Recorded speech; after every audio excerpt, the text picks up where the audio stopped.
You are going to recognize the man beside me instantly when he speaks, if you don't already recognize his face. And if you need a bigger hint, it is Raymond Chretien, Canada's former ambassador to the United States and the nephew of our former Prime Minister, Jean Chrétien.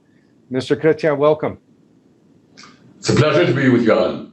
You know, I just wanted to get your perspective on Indigenous issues because you are in big demand now talking about the American election. It's top of our mind.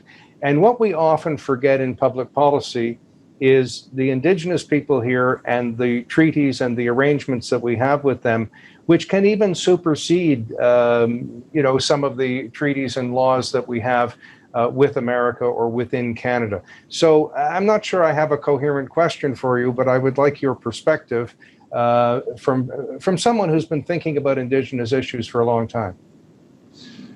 Very interesting that you asked that question. I'll answer it the following way. First of all, very early on in the 1960s, in the fall of 1966, I was a member of the Canadian delegation to the United Nations for their General Assembly. I was in the third commission, the Human Rights Committee.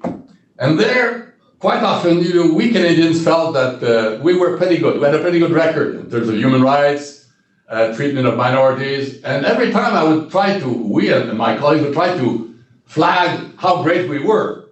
Other countries would say, listen, yes, but how do you treat your Indigenous people? No, you, Canada, cannot be too perfect because you have a huge problem with your own people. And they were throwing this back at us. And for me, it was the first time in my life that I would have that reaction. So it has always stayed with me. And to this day, it's a big issue for Canada. And I came back to it when I left the public service. When I came to Fasken, in 2004, the federal government then asked me to be the federal negotiator with the Crees of Northern Quebec to implement the historic agreement between Quebec and the Crees that had been left not put into effect. In other words, there were a lot of provisions that had not been applied. And I spent, I guess, 2 or 3 years with the Crees of Northern Quebec, a highly organized group, a group, perhaps one of the very best in the country. This is how I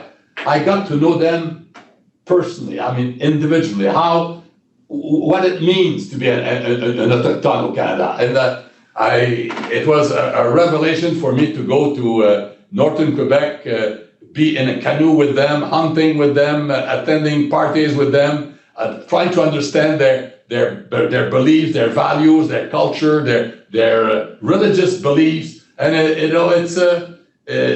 have a great deal of respect for this great diversity, but I recognize that it remains a big, very controversial issue in Canada.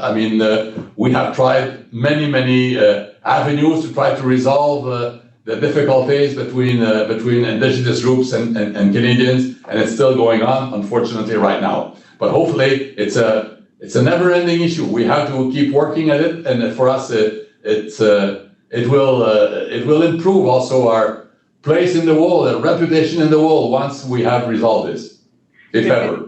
It may be a bit of a strain, but are there implications for Indigenous people because of the recent American election? Good, bad, indifferent, or is it just irrelevant? I would think it's not really relevant. I don't see any major change there.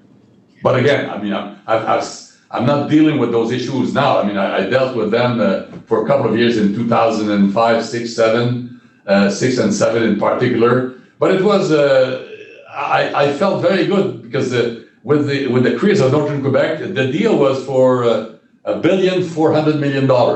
It was not insignificant. So at least to correct some of the weaknesses of the historic agreement between them and Quebec of years before. So I felt very good about it, and I understand the value of respect and trust.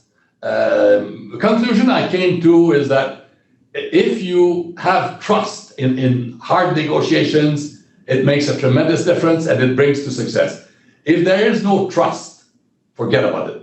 And I was very happy that even though we spent hours and days negotiating hard issues, I had the trust of the Cree leadership, and I trusted them in reverse. And that's the key. That's a lesson I learned a long, long time in the Congo. Again, it was the issue of trust in Africa, very important as well. I linked the two because the issue of trust was very, very visible to me during my time as a young ambassador of Canada in the Congo in 1978 to 81. But so trust, very important.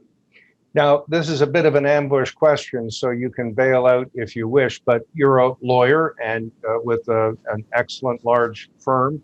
Do you have any thoughts on the Supreme Court rulings on the duty to consult with Indigenous peoples or the duty to learn, which is a phrase, I think, from the BC Supreme Court Justice, our obligation to learn about Indigenous law and custom and language? I'm not sufficiently attuned to the exact wording of that decision to comment on this, Alan. Okay, but you have taken up the duty to learn. It seems to me, yeah. if you were with the Cree on in social occasions, in business negotiations, you took that concept of duty to learn up. I took it personally. I practiced it, so that's my answer. I practiced it. Duty to consult. I consulted a lot.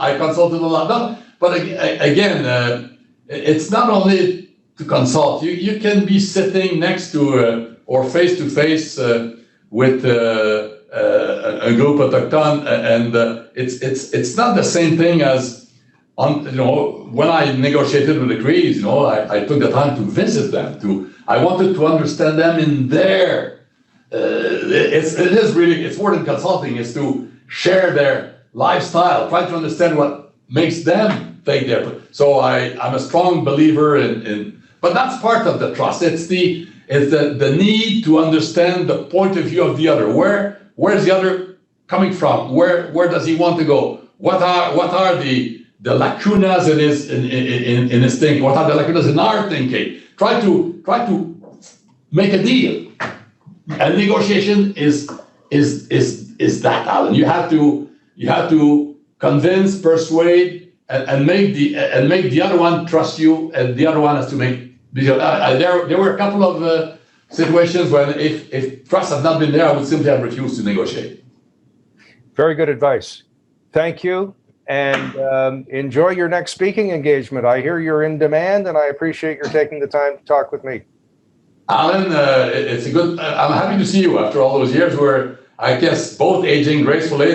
Thank God, and let's hope that this pandemic is over soon, because it's really, really a terrible situation for the whole planet. Well, then we can in Toronto or Montreal or wherever we find ourselves, we could have a good conversation over a beverage, and I'd look forward to that. Thank you. Con mucho gusto. It will be my pleasure. Bye bye. Bye bye.